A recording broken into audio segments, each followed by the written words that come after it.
Yogyakarta, yang sering disingkat sebagai Jogja, adalah sebuah kota yang terletak di Provinsi Daerah Istimewa Yogyakarta, Indonesia. Secara geografis, Jogja berada di bagian selatan Pulau Jawa.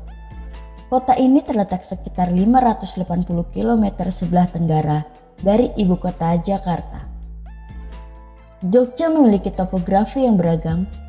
Bagian utara kota ini didominasi oleh dataran rendah, sedangkan bagian selatan terdapat pegunungan yang termasuk dalam rangkaian Pegunungan Seribu. Pegunungan Seribu mencakup beberapa gunung, diantaranya Gunung Merapi, Gunung Merbabu, dan Gunung Lawu. Terdapat pula beberapa sungai yang mengalir di kawasan ini seperti Sungai Progo, Sungai Opak, dan Sungai Gajahung.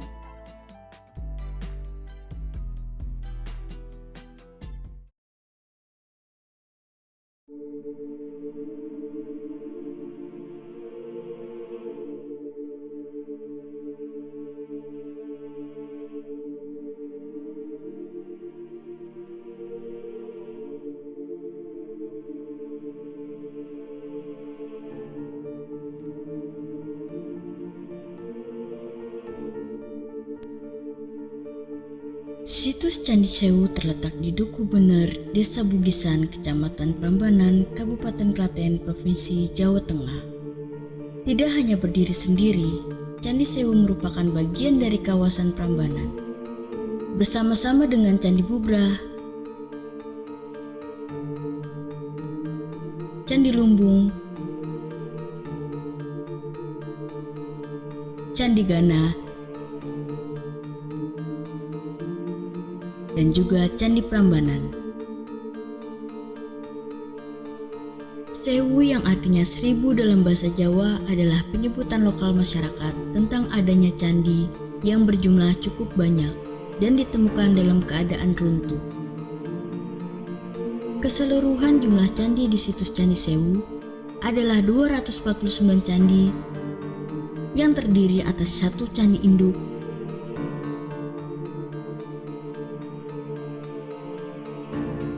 8 candi apit, dan 240 candi perwara. Candi induk terletak di tengah dan dikelilingi oleh candi apit dan candi perwara di keempat sisinya. Dalam susunan yang simetris dan memusat, selain bangunan candi, terdapat juga 8 arca dwarapala yang ditempatkan di sisi kiri dan kanan. Pada keempat penjuru sisi timur, selatan, barat, dan utara. Tidak hanya berjumlah banyak, situs-situs candi di kawasan Prambanan juga berbeda agama yang melatar belakanginya. Candi Sewu merupakan candi berlatar belakang agama Buddha bersama-sama dengan Candi Lumbung, Candi Bubrah, Candi Gana, Candi Plausan. Lebih ke arah selatan, barulah ditemukan candi berlatar belakang agama Hindu yang dibangun di masa kemudian seperti Candi Prambanan.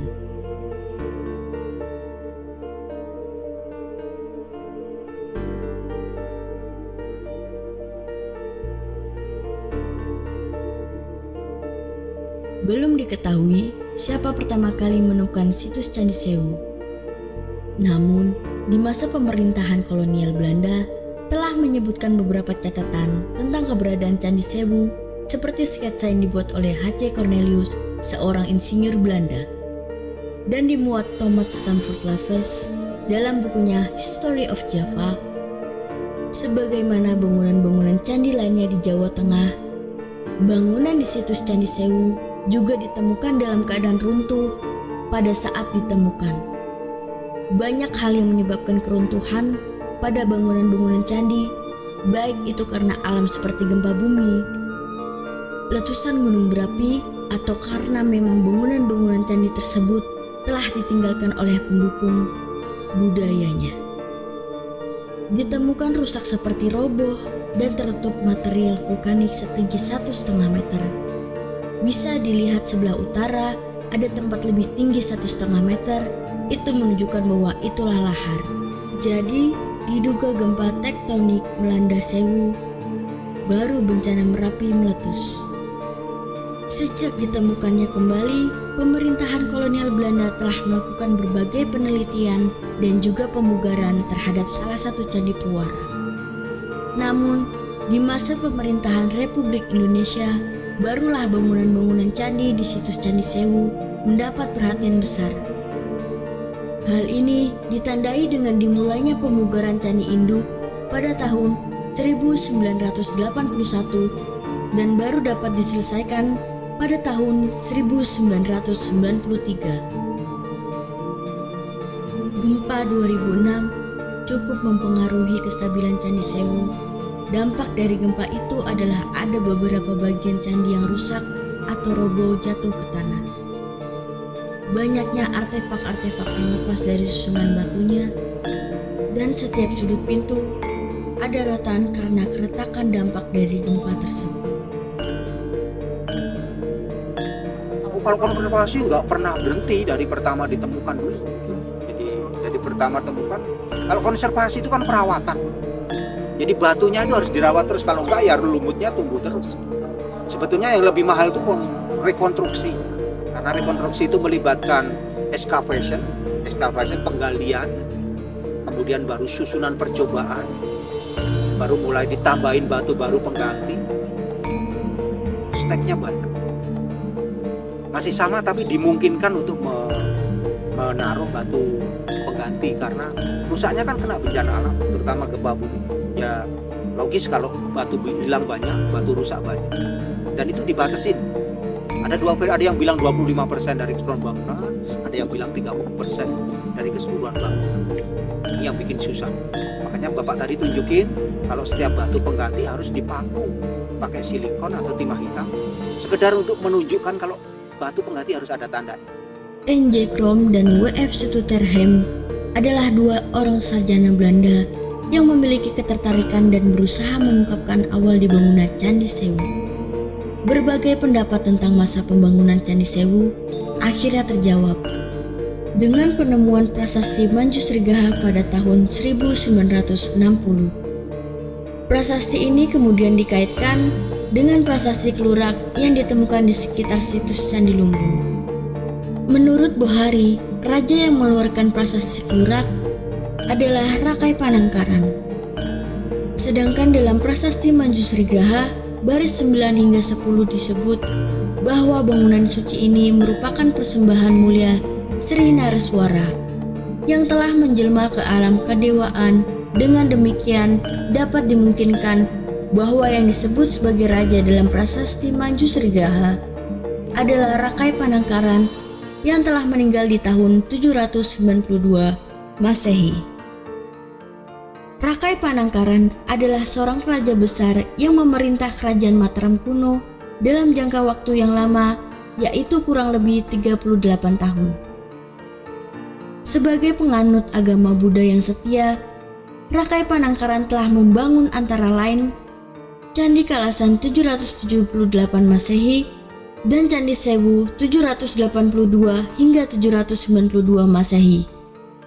Bahkan Candi Borobudur yang dibangun antara 783 hingga 840 Masehi. Menurut peneliti kebangsaan Prancis, juga dibangun pada masa pemerintahannya. Untuk membangun candi, pemilihan lahan merupakan hal yang terpenting, bahkan lebih penting daripada membangun candi itu sendiri.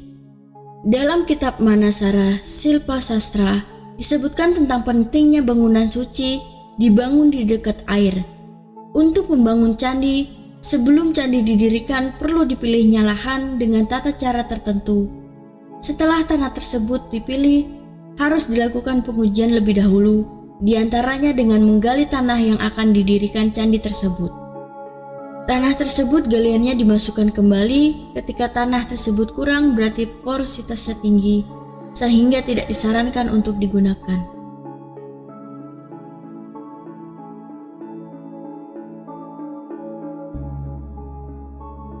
Sebagaimana dalam agama Hindu, kosmologi juga dikenal dalam agama Buddha. Di dalam agama Hindu-Buddha, kosmologi digambarkan sebagai Meru sebagai pusat dunia. Karena konsep kosmologi datang dari India, jadi bahwa pusat dunia itu adalah Gunung Mahameru yang dikelilingi oleh 7 benua dan 7 samudra. Kemudian, di luar 7 benua dan 7 samudra, ada 4 benua di keempat penjuru mata angin. Manusia tinggal di benua yang ada di selatan, disebut dengan Jambu Dwipa. Ada Candi Sewu. Kosmologi yang digambarkan yaitu Meru pusat dunia adalah Candi Hindu. Jadi, Candi Induk Sewu, gambaran Meru, kemudian dikelilingi oleh 7 benua dan 7 samudra yang diwakili oleh pagar, lorong antara Candi Purwara, lorong mewakili samudra, pagar, dan deretan Candi Purwara mewakili benua. Gambaran kosmologi yang direplika dengan candi karena manusia ketika diberi konsep lingkaran akan membingungkan dalam penentuan arah, sehingga ketika diterapkan pada candi akan dibentuk menjadi persegi yang akan mudah dikenali penjuru utara, timur, selatan, dan barat. Karena di dalam agama Hindu-Buddha diyakini bahwa dewa-dewa tertentu menduduki arah mata angin yang berbeda. Mandala adalah lingkaran dalam bahasa Sanskerta terdiri dari 2 kata manda dan la, yang artinya adalah mengambil esensi. Jadi, di dalam lingkaran esensi, kedewaan akan ditangkap sehingga akan menghidupkan candi itu sendiri sebagai tempat pemujaan para dewa.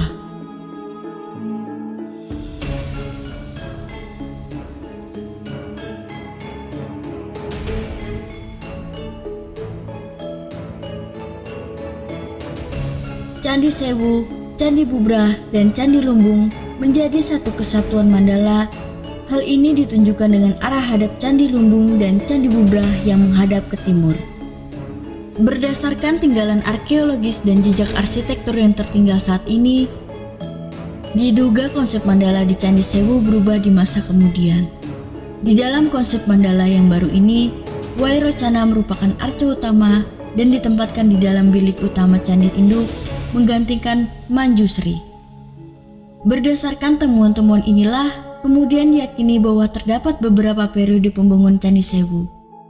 Periode pertama 782 Masehi, setelah proses pemilihan lokasi selesai, mulailah kegiatan pembangunan candi dengan pembuatan fondasi dengan pemasangan patok batu penjuru.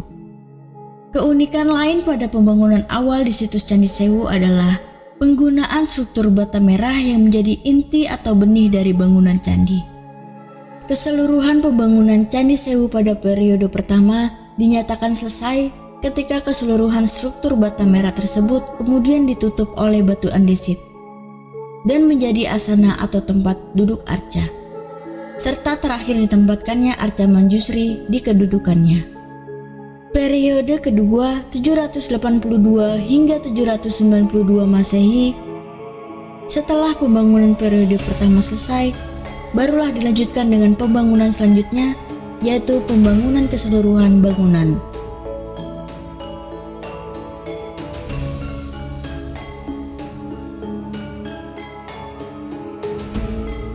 Kemudian pada periode kedua, dibangunlah dinding dan atap serta bilik-bilik dan penampil bangunan Candi Sewu, Candi Lumbung, dan Candi Bubrah sebagaimana yang disebutkan dalam Prasasti Manjusri Graha, bahwa telah dilakukan penyempurnaan terhadap bangunan candi yang kemungkinan dilakukan di masa pemerintahan Rakai Panangkaran.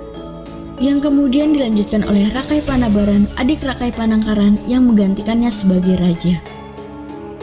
Periode ketiga, ketika terjadi perubahan Mandala, banyak perubahan di susunan relung-relung. Yang semula adalah relung tinggi untuk menempatkan arca-arca berdiri. Kemudian, diberi tambahan batu-batu di bagian bawah untuk meletakkan arca duduk. Sebagai candi kerajaan, Candi Sewu dibangun dengan sebaik-baiknya dan sangat memperhatikan detail hingga di setiap sudutnya. Apa yang terlihat di Candi Sewu saat ini, kita bisa lihat reliefnya di Candi Induk. Di Candi Perwara, terdapat arca-arca atau relief Arcayani Bodhisattva yang digambarkan begitu raya, baik mungkin Bodhisattva Baranaya. Dari mahkota, pakaian, kain, perhiasan, dan relief sulur-suluran yang menggambarkan betapa indahnya para arsitek, para pemahat untuk menghias candi sebagai rumah ibadah mereka. Pendirian bangunan suci atau stupa dalam kepercayaan agama Buddha merupakan dharma untuk memperoleh keselamatan tidak hanya untuk dirinya sendiri, namun juga bagi orang lain. Bukti arkeologis yang ditemukan di Candi Sewu telah membuktikan bagaimana raja dan rakyatnya bersama-sama dalam semangat gotong royong mendirikan bangunan suci yang dipersembahkan kepada Manjusri. Bagi masyarakat pendirinya, Manjusri telah menjadi penerangan dan kebijaksanaan bagi mereka yang giat menjalankan kebaikan. 1000 candi telah menceritakan kisahnya, tidak hanya dibangun dalam waktu 1 malam, tetapi butuh waktu bertahun-tahun untuk dapat menyelesaikannya demi sebuah tujuan mulia, menjadi umat yang bijaksana dan mampu menjalankan perintahnya. Kisah ini hendaknya kembali mengingatkan kita akan nilai-nilai mulia dari masa lalu untuk diambil hikmahnya di kehidupan masa kini dan masa yang akan datang.